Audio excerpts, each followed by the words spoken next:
Αηδονάκι μου καλό, κι εσύ περήφανος παθά το χελιδόνι. Βάλτε την καλύτερη σας φορεσιά, όλο μέταξα πούπουλα μια αλλαξιά.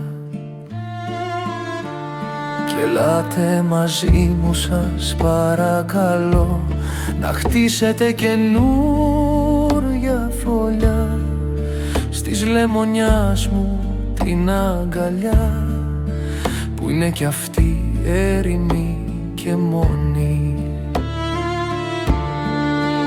Όταν ξυπνάω απ' το όνειρό μου κι ανοίγω το παράθυρό μου, θέλω να βλέπω την όμορφη φωλιά να είναι χτισμένη μες στη λεμονιά. Μέσα στα κλαριά και τα φύλλα να μου θυμίζει την ερωτική φωλιά που είχα κάποτε με μια όμορφινιά, βαθιά στις καρδιάς μου τα φύλλα. Κι όταν ο χειμώνας προσκυνήσει τον Θεό κι η άνοιξη θα αρχινήσει, έλα κι εσύ σπουργητάκι μου καλό, έλα στο σπιτικό μου σε παρακαλώ. Να κάτσουμε αντάμα στο τραπέζι, να σε κεράσω ψωμί και πετιμέζι, τις φτερούγες σου να ζεστάνεις και την καρδούλα σου να γιάνεις.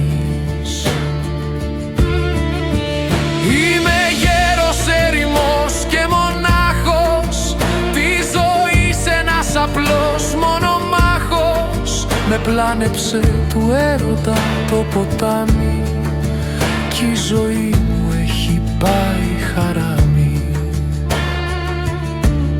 Ελάτε να μου κάνετε συντροφιά, να βγάλετε της μοναξιάς τα καρφιά, γιατί έχω κάνει στο Θεό μας τάμα να γεράσουμε όλοι μαζί αντάμα.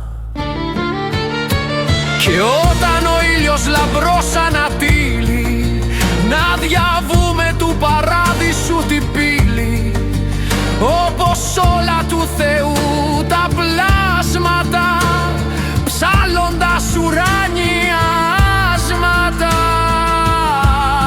Και οσανά εν της υψής της τον άνθρωπο σώζει.